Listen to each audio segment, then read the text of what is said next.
Assalamualaikum warahmatullahi wabarakatuh. Alhamdulillah hamdan katsiran thayyiban mubarakan fi kama yuhibbu rabbuna warda. Wassalatu wassalamu ala nabiyyina Muhammad wa ala alihi wa sahbihi wa man sara ala nahjihi bi ihsanin ila yaumil amma ba'd. Saudaraku yang dirahmati oleh Allah Subhanahu wa taala. Pernahkah kita membeli sebotol air mineral seperti ini di sebuah warung kaki lima atau warung pinggir jalan? Saya ingin bertanya, berapa harga untuk satu botol aqua ini di sebuah warung pinggir jalan? Mungkin kisaran antara 2.000 atau 3.000 rupiah.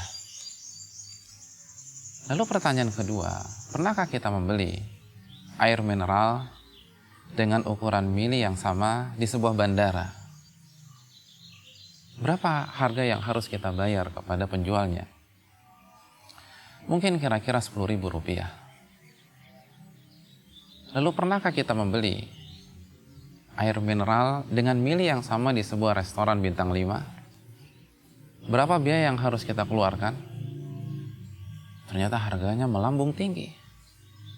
Kita bisa mengeluarkan 20.000 rupiah untuk sebuah botol air mineral dengan mili yang sama. Pertanyaan, apakah rasanya sama? Ternyata rasanya sama. Botolnya pun juga sama.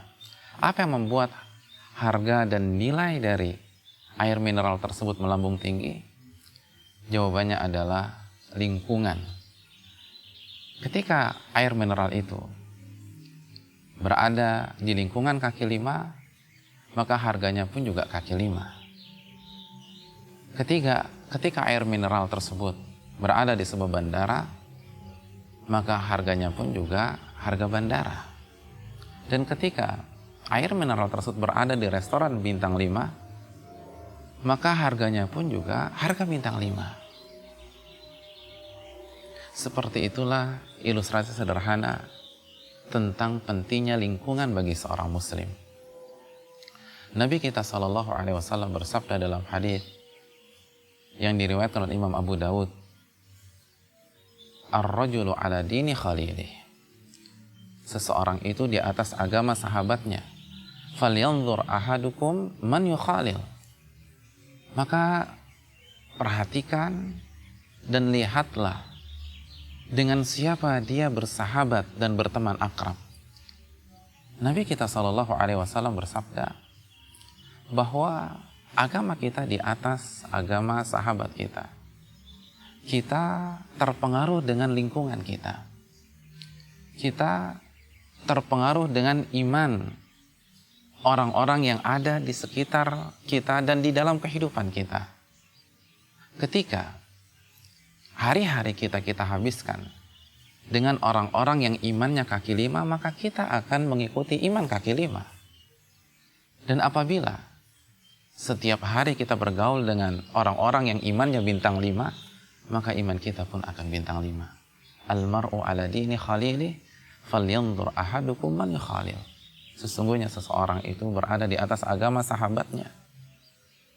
Maka perhatikan dengan siapa dia bersahabat dan berteman akrab.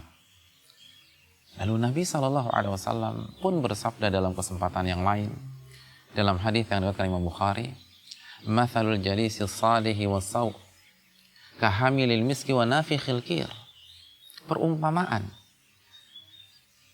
teman duduk yang baik dan teman duduk yang buruk adalah seperti bergaul dengan tukang minyak wangi atau bergaul dengan seorang pandai besi. Fa'amma hamilul misk, adapun bergaul dengan penjual minyak wangi, Nabi menjelaskan ada 3 kemungkinan yang akan kita dapatkan. Imma an yuhdiyaka. Kemungkinan yang pertama, dia menghadiahkan minyak wanginya kepada dirimu. Wa imma an tabta'a min. Atau engkau membeli minyak wangi darinya, lalu engkau kenakan di tubuhmu dan di busanamu. Wa imma an tajida minhu rihan thayyibah.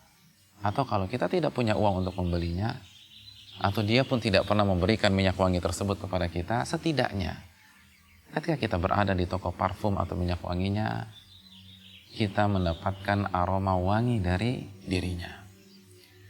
Wa amma nafikhul kir, adapun bergaul dengan tukang pandai besi, imma an yuhriqa thiyabak,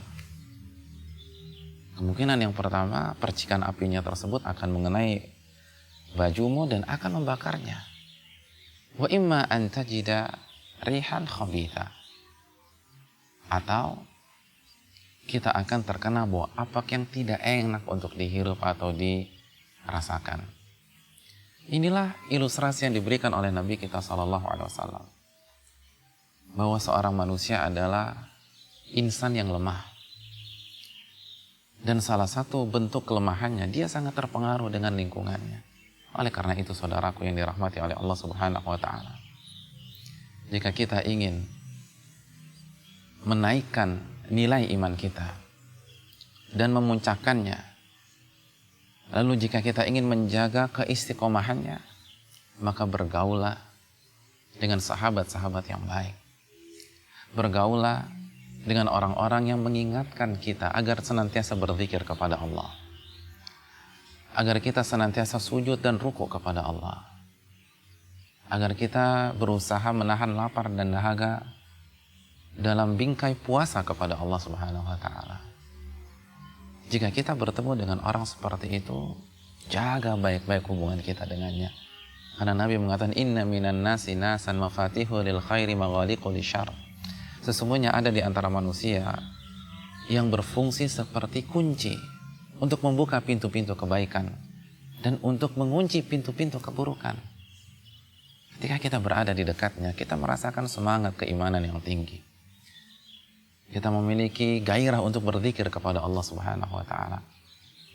Kita takut kepada Allah, sungkan untuk berbicara sungkan untuk berbicara yang di dalamnya ada unsur kemaksiatan. Ketika kita bertemu dan mengetahui ada orang seperti itu, bergaulah dengan mereka. Dekatkan diri kita dengan mereka. Isi hidup kita dengan bergaul dengan mereka. Bukankah yang membuat para sahabat menjadi generasi terbaik karena mereka berinteraksi dengan Nabi kita sallallahu alaihi wasallam? Mereka bergaul dan mereka menghabiskan waktu mereka dengan manusia yang terbaik. Manusia yang iman yang paling kokoh, takwanya yang paling memuncak. Makanya tidak heran Nabi mengatakan khairun nasi qarni. Sebaik-baik manusia adalah generasiku. Tsummal ladzina yalunahum. Lalu generasi berikutnya. Kenapa? Karena tabi'in bergaul dengan para sahabat, menghabiskan waktu mereka dengan para sahabat. Tsummal ladzina yalunahum. Lalu generasi berikutnya tabi'ut tabi'in. Karena mereka bergaul dengan tabi'in. Mereka menghabiskan waktu mereka dengan tabi'in. Maka mereka menempati nomor urut yang ketiga. Saudaraku yang dirahmati oleh Allah, betapa banyak orang yang ingin berubah, yang ingin hijrah kepada kebenaran dan cahaya iman, ternyata mereka gagal melakukannya. Kenapa?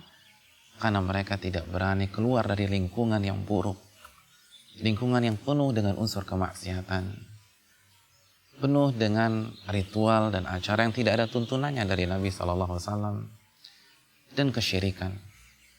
Akhirnya impian hanya tinggal impian. Ia tidak bisa memperbaiki kualitas hidupnya. Dan betapa banyak orang yang mendapatkan hidayah iman, secercah cahaya kebenaran dan indahnya tauhid karena dia bergaul dengan orang-orang yang bertauhid kepada Allah, menghidupkan sunnah Nabi SAW, dan semangat dalam mengisi waktu dengan beribadah kepada Allah Jalla wa'ala. Ingatlah ilustrasi di awal pembicaraan kita. Jika kita bergaul dengan orang-orang yang imannya kaki lima, maka kita akan mengikuti iman mereka tersebut. Dan apabila kita bergaul dan bersahabat dengan orang yang imannya bintang 5, maka insya Allah Ta'ala kita akan dengan lebih mudah memperbaiki diri kita, tentu saja dengan pertolongan, taufik, dan hidayah dari Allah Jalla wa'ala. Semoga nasihat ini bermanfaat. Aqulu qouli hadza subhanakallahumma wa bihamdika asyhadu an la ilaha illa anta astaghfiruka wa atubu ilaik. Assalamualaikum warahmatullahi wabarakatuh.